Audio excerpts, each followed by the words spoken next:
Éternelle Notre-Dame, une expérience immersive au cœur de Notre-Dame de Paris. Bonjour Louis-Xavier Nicolas. Bonjour. Merci d'être dans ce studio. Vous êtes en charge du développement chez Amaclio, la société de production de ce spectacle. Spectacle d'ailleurs, est-ce que c'est un spectacle ?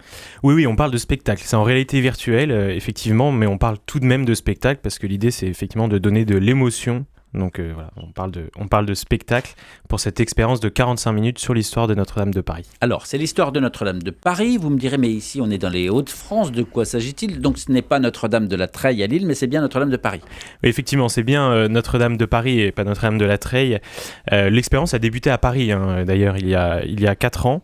Un tout petit peu plus de 4 ans. Elle a fait près de 800 000 spectateurs déjà dans la capitale. Et puis l'idée, c'est aussi de la faire voyager pour que le maximum de public puisse découvrir l'histoire de Notre-Dame autrement. C'est parti aussi à l'international, aux États-Unis, en Asie. Et l'idée, effectivement, c'était d'aller dans un lieu aussi qui corresponde un petit peu à l'expérience. Et c'est vrai que le centre d'art sacré de la cathédrale Notre-Dame de la Treille était un lieu parfait pour vivre cette expérience. Et on va y revenir. Mais concrètement, comment ça se passe ? Alors, en fait, quand vous arrivez, vous mettez un casque de réalité virtuelle sur les yeux et là, vous êtes tout de suite plongé dans Notre-Dame, dans la construction de Notre-Dame. Je vais vous arrêter, mais si j'ai des lunettes, des lentilles, un appareil auditif, je peux... Ça marche très bien. Ça marche très bien. J'ai moi-même des lunettes et je l'ai fait un certain nombre de fois. Ça fonctionne tout à fait. C'est tout à fait adapté. Et donc, en fait, vous vous retrouvez tout de suite au Moyen-Âge, dans la rue Neuve, l'ancienne rue Neuve devant Notre-Dame de Paris, grâce à cette technologie. Et vous êtes complètement en immersion dans des univers qui sont totalement recréés fidèlement, avec un travail d'historien et d'architecte assez poussé. Et là, vous allez vivre, en fait, pendant 45 minutes, 850 ans d'histoire de Notre-Dame, vous allez rencontrer beaucoup d'acteurs de cette histoire et vous allez vivre aussi les plus grands événements qui ont marqué Notre-Dame de Paris. Donc on enfile un casque virtuel, on est transporté dans le temps, mais c'est statique, on avance, on monte, on descend, comment ça se passe ? Alors vous évoluez, ce qui est vraiment aussi une nouveauté pour cette expérience, en tout cas quand elle est sortie il y a 4 ans, vous évoluez dans un espace qui en réalité fait 400 mètres carrés, mais vous avez l'impression de vous déplacer dans tout Notre-Dame, on va dans la charpente, on est dans la nef, dans le chœur, vous explorez vraiment, et même à l'extérieur, vous explorez vraiment tout l'environnement de Notre-Dame de Paris. Donc c'est déambulatoire, vous n'êtes pas statique, assis dans un fauteuil, à regarder autour de vous. Vous avez un guide virtuel dans l'expérience qui vous accompagne, qui est un compagnon bâtisseur, qui vous guide dans cette expérience, mais vous-même en soi, vous pouvez aller découvrir, faire le tour d'un pilier, aller voir un tableau de plus près. Donc c'est pour ça que c'est aussi un spectacle et pas simplement, on pourrait se dire, une visite guidée dans l'histoire de Notre-Dame. Tout est mis en scène et vous pouvez aussi avoir votre propre point de vue. Donc c'est ça qui est très intéressant dans cette nouvelle technologie. Mais c'est pas non plus un voyage dans le temps, parce que j'imagine on parle pas avec les bâtisseurs. Ah bah si, vous parlez avec les bâtisseurs en réalité virtuelle. On en a recréé certains. Vous parlez même avec le premier évêque de l'époque de la construction de Notre-Dame de Paris. Donc c'est vraiment, c'est un voyage dans le temps. Vous voyez pas, d'ailleurs Paris au Moyen-Âge, c'est assez époustouflant. Vous voyez la construction des différentes rosaces. Donc vous allez rencontrer un peu tous les corps de métier. On a fait ça en partenariat avec le centre qui était chargé effectivement de la restauration de Notre-Dame de Paris. Donc tous ces métiers sont représentés et c'est assez fascinant. Les techniques sont fascinantes. Qu'est-ce que vous disent celles et ceux qui ont fait l'expérience ? Quels sont les retours ? Alors les retours sont assez unanimes. Je dois dire que dans toute l'histoire de notre société, c'est l'expérience qui plaît le plus. Donc les retours sont vraiment unanimes. Il y a beaucoup d'émotions, généralement, quand les gens retirent leur casque au bout de 45 minutes d'expérience. Il y a le retour à la vie réelle qui est pas forcément évident parce que on a été plongé pendant 45 minutes dans l'histoire de Notre-Dame. Donc ce qui ressort, c'est de l'émotion, des choses que les gens ne savaient pas. Donc ils ont appris des choses. Ça, c'est très important pour nous. Après, chacun aussi a sa propre émotion par rapport à l'histoire de Notre-Dame de Paris, parce qu'effectivement, même si c'est mis en scène de manière très douce, on revit aussi l'incendie, hélas, et après la restauration de Notre-Dame. Donc vraiment, c'est un sentiment qui est généralement très très positif. Ouais. Est-ce que c'est pas encore une fois encourager un certain individualisme, parce qu'on met son casque et on est coupé des autres finalement ? Alors, c'est vraiment la différence avec cette nouvelle technologie de réalité virtuelle, c'est qu'on peut faire l'expérience en groupe. En fait, vous allez tous être recréés, on va dire numériquement, dans la réalité virtuelle. Alors, tout à fait anonymement, je rassure tout le monde. Mais vous pouvez faire cette expérience en groupe. C'est-à-dire, vous venez avec vos enfants, votre famille, vos amis, et vous allez les voir dans la réalité virtuelle. Vous allez les voir dans Notre-Dame du XIVe siècle. Donc ça, c'est assez fascinant. Et c'est ce qui rend cette expérience, effectivement, à l'inverse de tout ce dont on a entendu sur notamment le métaverse, avec cette individualisation assez dramatique. Là, on est vraiment sur une expérience qui est collaborative. Voilà. Louis-Xavier Nicolas, quand est-ce qu'on peut tester? Combien ça coûte? Comment on s'y prend? Alors, c'est effectivement à partir de cette semaine sous la cathédrale Notre-Dame de la Treille, dans le centre d'art sacré. Ça coûte, il y a un tarif de lancement actuellement, mais ça coûte entre 15 et 29 euros en fonction des tarifs. Il faut réserver parce que c'est une expérience qui ne peut pas accueillir un grand nombre de personnes en simultané. Hein. On est à 400-500 personnes par jour étirées sur toute la journée, donc il faut vraiment réserver sur le site internet. Donc c'est éternelnotredame.com tout simplement. Et effectivement, il faut, je vous conseille de réserver, c'est assez important.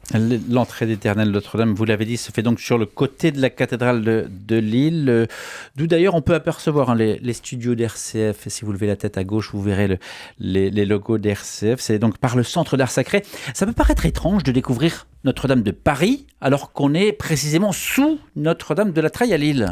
Alors c'est vrai que d'habitude, on a l'usage, on va dire, de faire des expériences, dans les lieux où on se produit, sur le lieu dans lequel on se produit. Donc ça arrivera peut-être un jour d'ailleurs, mais c'est le nouvel avantage de la réalité virtuelle, c'est qu'on peut l'exploiter partout. Elle a voyagé partout dans le monde, et alors on recrée effectivement un petit décor à chaque fois pour se replonger dans Notre-Dame de Paris. Après, on est toujours sur un sujet assez proche, hein. On parle de Notre-Dame de Paris, Notre-Dame de la Treille, je pense que c'est assez cohérent également, parce que c'est une expérience qui n'est pas uniquement sacrée, mais qui n'occulte pas effectivement la partie sacrée qui est très importante. Notre-Dame de Paris est un monument qui appartient à tous les Français, mais c'est aussi un monument voué au culte. Donc c'est assez présent dans l'expérience, effectivement. Est-ce que ce qu'on voit est vrai? Parce que quand il s'agit d'histoire et notamment de spectacles, certains biais peuvent apparaître. Les sociétés sont régulièrement accusées de réécrire l'histoire à des fins idéologiques, politiques. Est-ce que ce qu'on voit est vrai? Oui, ce que vous voyez est vrai selon les sources que l'on a à différentes époques. C'est quelque chose qu'on cultive très très particulièrement dans notre société. On a travaillé avec une vingtaine d'historiens et d'architectes liés au diocèse de Paris, liés à la mairie de Paris et liés effectivement au Monument de France, au bâtiment de France. Donc vraiment tout ce qui est représenté est vrai. Après, c'est dans chaque spectacle. Le scénariste forcément il met sa patte, c'est-à-dire qu'on va être obligé de choisir des événements et faire un choix. Certains peuvent dire que c'est modifier effectivement entre guillemets l'importance des événements dans l'histoire, parce qu'effectivement en 45 minutes on peut pas résumer concrètement 850 ans d'histoire de Notre-Dame, c'est très très compliqué. Donc ce qu'on a essayé de faire, c'est à chaque grande époque prendre un événement marquant qui parle à tout le monde de Notre-Dame de Paris. Voilà. Après, dans l'histoire de Notre-Dame de Paris, c'est assez communément admis. Les grands événements sont assez communément admis, donc c'est plutôt facile. Et puis on a concentré vraiment une grosse partie de l'expérience sur des explications architecturales, sur des significations de pourquoi telle partie de Notre-Dame de Paris était édifiée de telle ou telle manière. Donc non, vraiment, on est sur une expérience qui est très très très proche de la réalité. Donc si je ne suis pas chrétien, par exemple, je participe à cette immersion, je ne vais pas être gêné par certains biais d'histoire? Non, vraiment sans problème. On a accueilli plus de 800 000 spectateurs, absolument pas tous de confession chrétienne ou catholique. Donc non, on a essayé de faire ça de manière très très équilibrée. Il y a eu un dialogue très important, hein, les 2 ans de pré-production, donc vraiment d'écriture de scénario avec toutes les parties prenantes pour que effectivement toutes les sensibilités entre guillemets ou les visions soient représentées.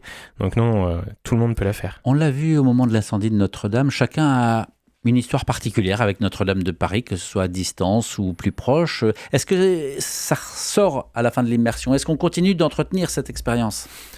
Je pense que oui, hein, c'est un spectacle, donc ça parle à l'imaginaire, et c'est très important, et notamment la scène sur l'incendie qui est évoquée hein, dans le spectacle, est évoquée de manière très sobre. On ne voit pas l'incendie parce que c'était effectivement très traumatisant, donc on n'a pas souhaité le représenter vraiment concrètement, visuellement, mais effectivement ça fait appel à l'imaginaire. C'est vrai que n'importe qui, je pense tout le monde qui nous écoute a en tête le moment et l'endroit avec qui il était au moment où ça s'est produit. Voilà, quand je vous disais vraiment, quand les spectateurs ressortent de cette expérience, quand ils enlèvent leur casque, c'est l'émotion qui ressort. Avril 2019, avril 2026, ça va faire 7 ans, jour pour jour, hein, que Notre-Dame a brûlé, c'est bientôt. Quelle a été l'importance de cet événement, pas forcément dans le succès, mais dans l'aventure éternelle Notre-Dame ?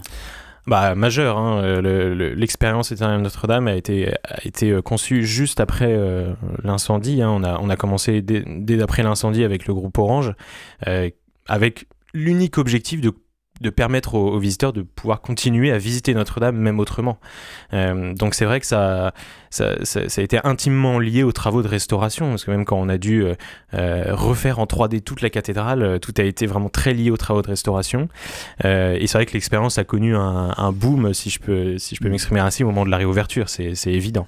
7 ans après la catastrophe, aucune cause avérée, l'enquête judiciaire tarde à aboutir. Alors certaines hypothèses arrivent, dominent, mais rien d'un point de vue judiciaire. Comment se fait-il que l'enquête n'ait encore livré aucune conclusion ?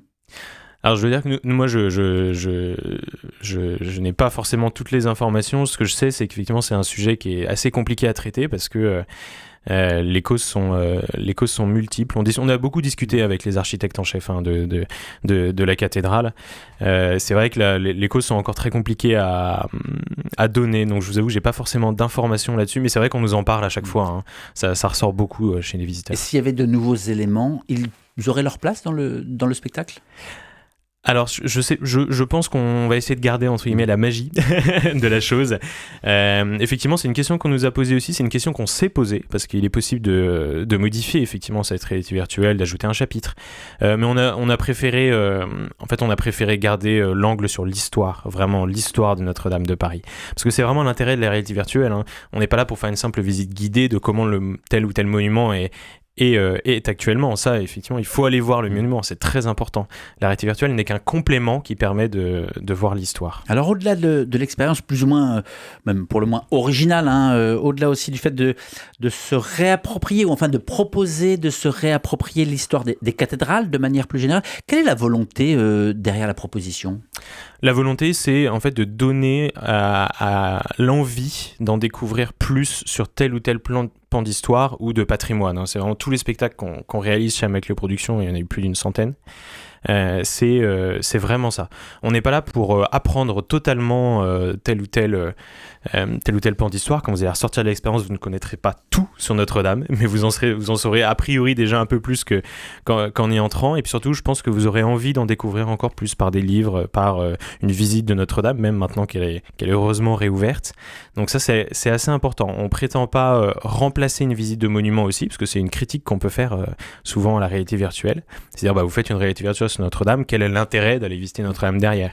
Alors, je pense que la manière dont c'est tourné, le spectateur ne se dit absolument pas ça en sortant. Au contraire, il a envie d'aller voir Notre-Dame parce que la réalité virtuelle, c'est très bien. Ça permet de découvrir l'histoire et de se replonger dans des époques passées. Mais rien ne vaut la pierre.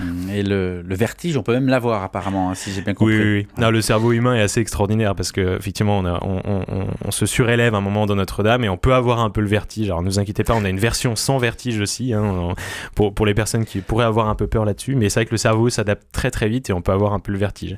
En fait, on a une vue de haut à un moment dans la nef de Notre-Dame qui est assez extraordinaire. Pourquoi ici, à Lille ? Pourquoi pas ailleurs ? Pourquoi ici, et en plus sous la cathédrale ? Parce que, en fait, quand on cherche à exporter cette réalité virtuelle, on a beaucoup de critères. Alors Lille, effectivement, est une ville, une métropole très très dynamique, donc on s'est dit que c'était aussi intéressant, que effectivement le diocèse est assez dynamique aussi, donc ça joue beaucoup dans nos